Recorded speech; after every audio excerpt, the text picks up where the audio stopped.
দেহ নৌকায় রুহু নাই, তাই তো আহা উহু নাই। এখন রুহু আছে, এখন আপনি অমুকের বাবা, অমুকের দাদা, অমুকের স্বামী, অমুকের নানা, অমুকের বেয়াই, অমুকের ফুপু, অমুকের ফুপা, অমুকের খালা। একটু আগে সুস্থ মানুষ হেঁটে এসেছে, একটু পরে হয়ে গেছে গোরস্থানের লাশ। এই চিন্তা কি করি কখনো? করি না। ও বান্দা, ওই দেখ, জীবন থাকতে মসজিদের মুয়াজ্জিন কত ডেকেছে, মসজিদমুখী হয়নি, মসজিদে যায়নি। আজ জীবনের শেষ জানাজার নামাজটা নিজের পায়ে হেঁটে হেঁটে পড়তে যাওয়ার শক্তি সাহস নাই।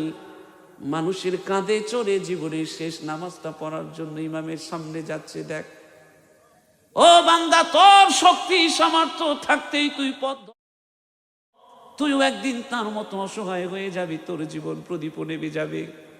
কত ভাবে আল্লাহ বুঝিয়েছে, কিন্তু বুঝলাম